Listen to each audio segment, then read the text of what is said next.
काय बघ भाऊसाहेब, डोक्यावरचा ताण कमी झाला असेल ना?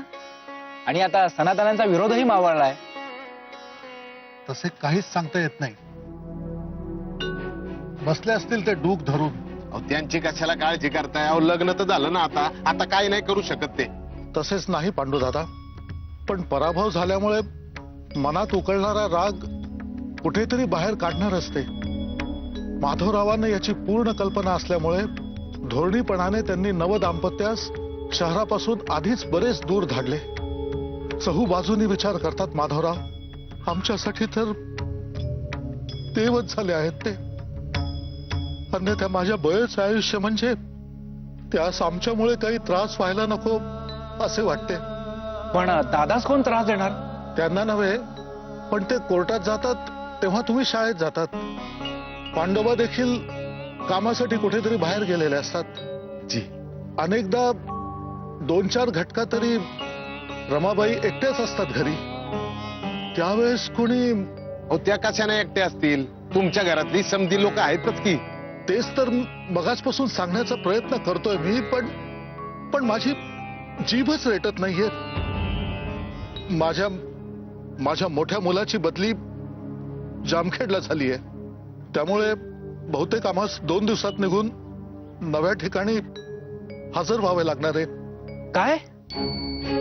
होय, ही गोष्ट तुम्ही दादाच्या कानी घातली आहे का?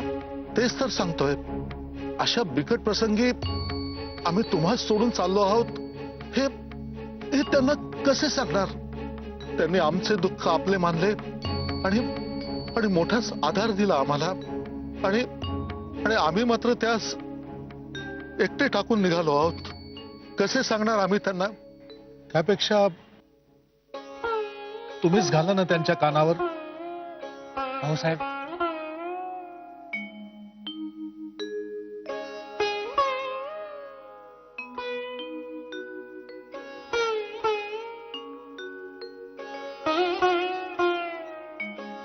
बाबा मालक, काय काम काढले तेवढे? माईनी 2दा निरोप पाठवला न्यारीसाठी, पण तुम्ही आलाच नाहीत. अरे हो, मी विसरलोच बघ. अरे मागे रमावहिनींनी मला सांगून ठेवले होते, माधव दादाच्या लहानपणीची कोणतीही गोष्ट कळली तर टिपून ठेव. मग काय रे, तेच करतो आहे. काल रात्री मला ताई काकूंनी एक गोष्ट सांगितली माधव दादाच्या लहानपणीची. तीच लिहितो आहे बघ. होय, मग मला पण सांगा ना ती गोष्ट. आता बघ, लिहून झालेच आहे माझे, वाचूनच दाखवितो. बैस बैस. हा, लहानपणी माधव दादा खूप वर्षांपर्यंत ना, अरे बोलेच ना. काय?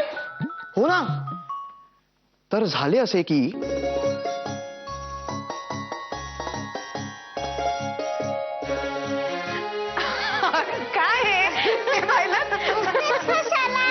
मग काय वेळाबाई, एकटीने कोणी कधी फुगडी घालतो होय ग? चल मग तू माझ्यावर फुगडी घालायला. काय नको हळू हळू. अगं मला पाडवशील तू? अगं पाडवशील बघ मला, मी पडेल ना. वा वा वा, छान छान छान. आता नाचते बघा कशी. आजोबा अचानक आले ना, मला आणणार नाही तर काय करणार? त्यांच्या पुढे फुगडी घालू.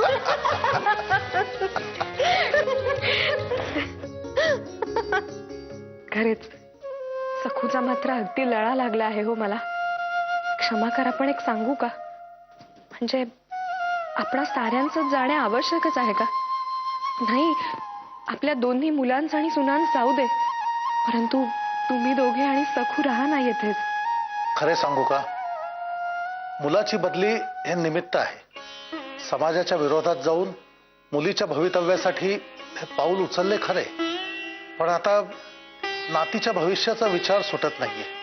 विरोधकांचा पक्ष मोठा आहे. या न त्या कारणाने त्यांचा विरोध हा होणारच.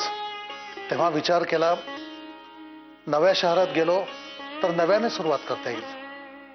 विरोधकांचा ससेमिरा कमी होईल. आणि तसेही माधवरावांची आज न उद्या बदली होणारच आहे. म्हणजे मग तुम्हालाही हे शहर सोडून जावं लागेल. आम्ही जर तुमचे शेजारी असलो तर आमच्या विरोधाची झळ तुम्हालाही सहन करावी लागणार आहे. आम्हीच नसलो म्हणजे तुम्हालाही त्रास द्यायला यायचं नाही कोणी. ते सारे खरेच, परंतु या चिमुरडीचा भारी म्हणजे भारीच लळा लागला आहे हो. त्याचे काय करू? खरं सांगू का रमाबाई, तुम्हाला जसा सखूचा लळा लागलाय तसाच आम्हा उभयतांना देखील तुम्हा दोघांचा लळा लागलाय. आमच्या दृष्टीने एकीकडे तुम्ही मुलासारखे प्रेमळ आहात तर एकीकडे वडिलांसारखा आधार देखील दिलेला आहे. असा योग दुर्मिळ असतो बरे. तुमच्या सहवासाने आमच्या आयुष्याचे अगदी सार्थकच झाले आहे. परंतु आपण या जीवनाच्या महासागरात पडलेल्या लाकडी ओंडक्यांप्रमाणेच असतो. एका लाटेसरशी दोन ओंडके क्षणभरासाठी जवळ येतात आणि दुसऱ्याच लाटेसरशी कायमचे दूर लोटले जातात.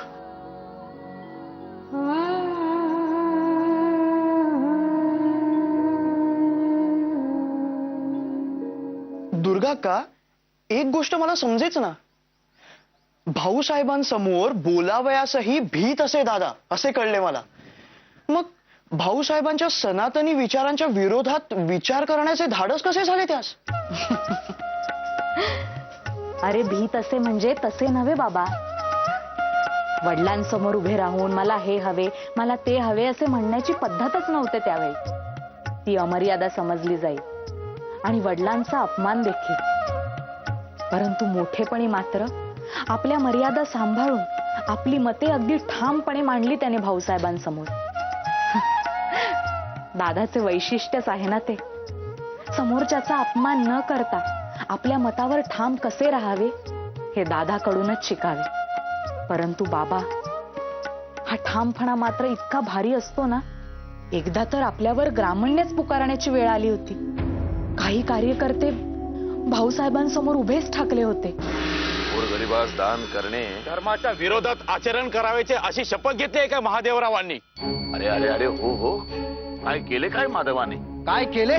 वेणुबाई परांजपे या विधवेचा करमरकरांशी पुनर्विवाह लावण्यात त्यांचाच पुढाकार होता. म्हणजे असे पहा भाऊसाहेब, आम्ही तुमची मनस्थिती समजू शकतो, पण या नवमतवाद्यांना धडा शिकवल्याशिवाय आम्ही राहणार नाही. हो अहो, त्यांच्यासह 13 जणांविरुद्ध आम्ही ग्रामण्य पुकारले आहे. हो जरा भाऊसाहेब, प्रत्यक्ष भेटून त्यांना आम्ही हा निर्णय सांगितला. प्रायश्चित्ताचा पर्यायही सांगितला. आपणाकडे पाहून कोणतीही दांडगाई न करता मोठ्या विनम्रपणे हे निवेदन सादर केले.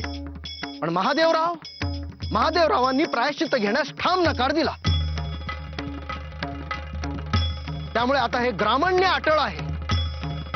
भाऊसाहेब, आपण रूढी परंपरा जपणारे आहात, चालीरीती पाळणारे आहात. माधवरावांना समजवा, सामोपचाराने घ्यावे. अन्यथा दंडाशिवाय पर्याय नाही.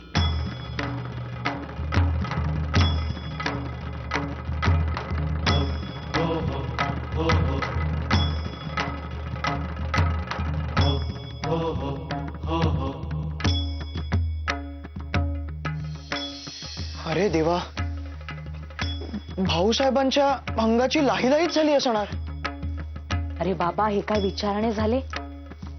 भाऊसाहेबांनी तर अख्खा वाडाच डोक्यावर घेतला होता. भ्रष्टाचार माजवला या नवमतवाद्यांनी. भाऊसाहेब शांत हो. कसे शांत होऊ बाळनभटजी? आम्ही कसे शांत? आपण आहात का इथे? धन्य झालो आम्ही माधवराव, आम्ही धन्य झालो. हिंदू धर्म व्यवस्थापक सभेचे कार्यकर्ते भेटले होते. ते सांगत होते अलीकडे तुमच्या सहीने विधवांचे पुनर्विवाह होऊ लागले आहेत आणि सह्या करणाऱ्यांच्या विरोधामध्ये सभेने ग्रामण्य पुकारले आहे असे ते सांगत होते. ऐकून आमची कर्णसंपुटे तृप्त झाली. धन्य झालो आम्ही. अरे माधवा, अरे तुझं आयुष्य सरळ मार्गाने जावे म्हणून तातडीने आम्ही तुझा दुसरा विवाह करून दिला. पण रानड्यांची अब्रू वेशीवरती टांगायचीच असे जर तुम्ही ठरवलेले असेल तर मग? भाऊसाहेब, हे ग्रामण्य केवळ आमच्या पुरतेच मर्यादित असेल. पहा, ऐका, चिरंजीवांचे उद्गार ऐका. एक गोष्ट विसरताय तुम्ही माधवराव. तुमच्या नावापुढे माधव गोविंद रानडे असे लावले जाते आणि गोविंद रानड्यांची अब्रू वेशीवरती टांगायची असा आपण निर्धार केलेला आहे. जर आपल्यावरती ग्रामण्य पुकारल्यानंतर आम्ही समाजामध्ये कुठल्या तोंडाने जावे? भाऊसाहेब, आपण काळजी करू नये. हे केवळ आमच्या पुरतेच असेल. आपण सनातन धर्माचेच पालन करता हे साऱ्यांनाच ठाऊक आहे. आणि आणि काय? आणि काय? आणि आमच्या विवाहाने ते पुरते सिद्ध झाले आहे. आपण काळजी करू नये.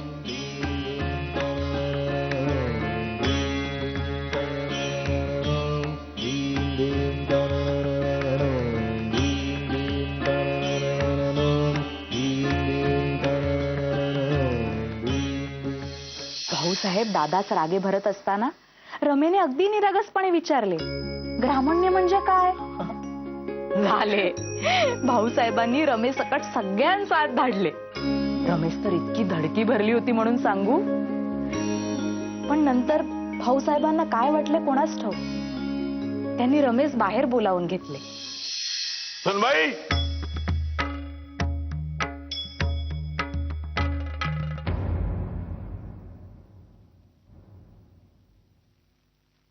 बैस बैस.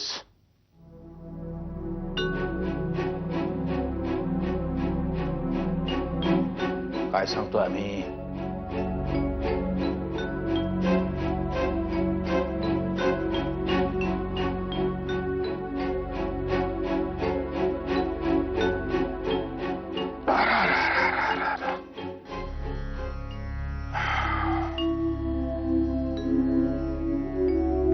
ज्ञानेश्वरी मधील काही ओव्या, काही दाखले मुखोद्गत आहेत का? रमा, आम्ही तोच विचारतो.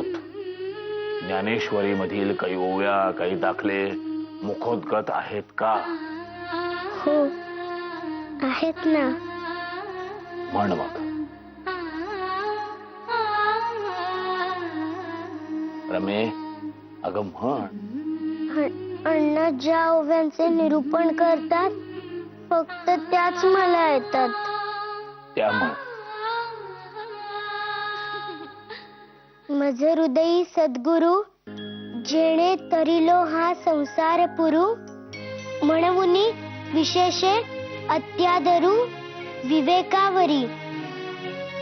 तर ज्ञानेश्वर महाराज म्हणतात, श्री सद्गुरु माझ्या हृदयातच बसलेले आहेत आणि त्यांच्या कृपेने मी या संसार रूपी पुरातून तरून गेलेलो आहे. म्हणूनच माझी श्री गुरूंनी शिकवलेल्या विवेकावर श्रद्धा आहे. खरे आहे, विवेक हा हवाच, पण सुटतो कधी कधी रागाच्या भरात. आमचाही सुटला. माधवावर रागावता तुझ्यावरही रागावलो. राग अजून शांत झालेला नाहीये, कारण परिस्थितीच राग उसळावा अशी आहे. ग्रामण्य म्हणजे गोविंदराव रानड्यांच्या घराला लागलेला कलंक आहे. ग्रामण्य म्हणजे वाळीत टाकणे. जसे तुझ्या ज्ञानेश्वर माऊलीला समाजाने वाळीत टाकले होते ना, अगदी तसेच तुझ्या नवऱ्यास माधवास समाजाने वाळीत टाकले आहे. म्हणजे ज्ञानेश्वर महाराजांसारखी अजून स्वतःची मुंज नाही झाली.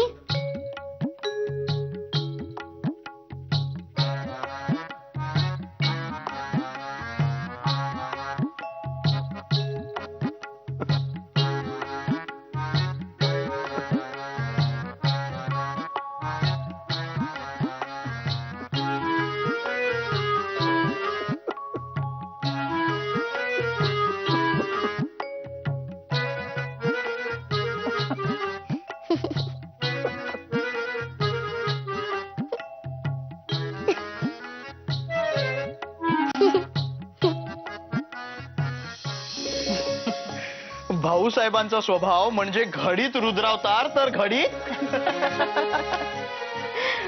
त्यानंतर दादानी माईजवळ निरोप धाडला. काय? अरे दुर्गे, ताई काकू बोलावतायत मला.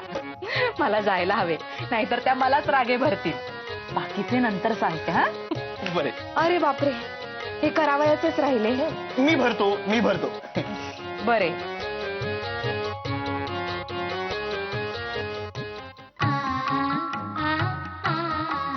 अगं तिथे काय करतेस? मग अक्षर भरव ना. आले. बघू.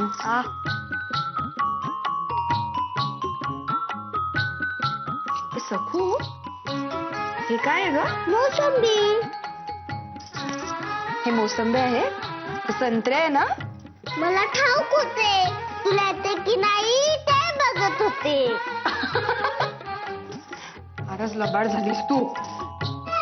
शाबास, हुशार आहेस हा. माझ्यातर्फे तुला एक छोटीशी भेट. काय ग काय?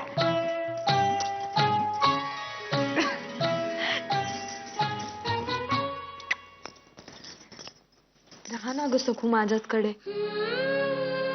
नको जाऊस. थांबली असते पण मला माझ्या आईची आठवण येईल ना.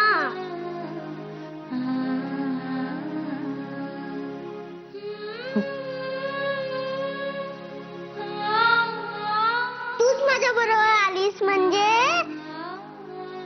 तू पण असशील आणि माझी आई पण असेल.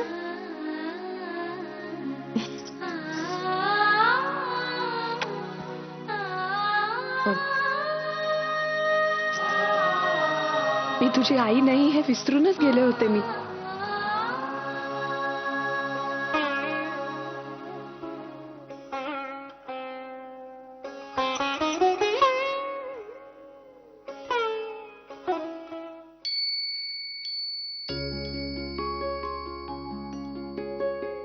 अगं सखू, हे काय आहे?